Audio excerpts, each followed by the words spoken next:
در соҳаи маорифи ноҳияи Спитамен омодагиҳо барои солҳои таҳсилии 2025-2026 ба таври зарурӣ ба роҳ монда шудааст. айни замон дар ноҳия 33 муассисаи таҳсилоти миёнаи умумӣ, 1 литсей, 4 мактаби хусусӣ ва 12 кӯдакистон амал мекунад. теъдоди хонандагон дар муассисаҳои таҳсилоти миёнаи умумӣ 32 000 нафарро ташкил медиҳад.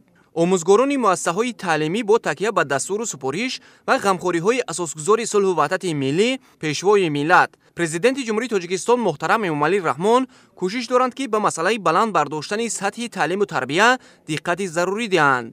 мо омӯзгорон бениҳоят хушҳол ҳастем, ки дар паёми навбатии худ муҳтарам пешвои миллат оид ба соҳаи маориф, оид ба баланд бардоштани музди маош, баланд бардоштани сифати таҳсил, сохтани иншоотҳои соҳаи маориф таваҷҷӯҳи хоса зоҳир намуданд.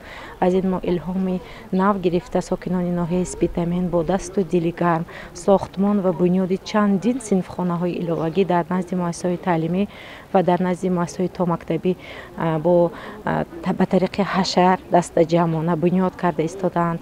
сатҳу сифати таълим, таъмини китобҳои дарсии хонандагон, таъмин бо либоси мактабӣ сол ба сол афзуда истодааст ва аз ин мо хеле хушҳол гарда истодаем.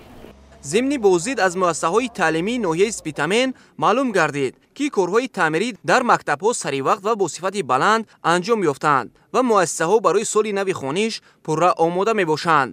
аз ҷумла дар муассисаҳои таҳсилоти миёнаи умумӣ рақамҳои 19, 14 ва 9 роҳравҳо ва синфхонаҳо аз таъмир бароварда шуданд. айни хол дар муассиса 615 нафар хонанда таълим гирифта истодааст. муассисаи мо соли ҷорӣ пурра аз таъмир бароварда шуд. муассиса ба соли хониши 2025-26 омадааст. кӯшиш мекунем, ки дар соли таҳсили 2025-26 ба дастовардҳои баланд ноил гардем. бояд гуфт, ки соҳаи маориф дар меҳвари сиёсати ҳукумати кишвар қарор дошта, сол ба сол ҷиҳати донишманду бомаърифат ба камол расидани насли наврас тадбирҳои судманд амалӣ карда мешаванд. ҳоло дар ноҳияи Спитамен бо мақсади фароҳам овардани шароити мусоид сохтмони 8 муассисаи таҳсилоти миёнаи умумӣ идома дошта, тибқи нақша то ҷашни 35-солагии истиқлоли давлатии ҷумҳурии Тоҷикистон мавриди истифода қарор дода мешаванд.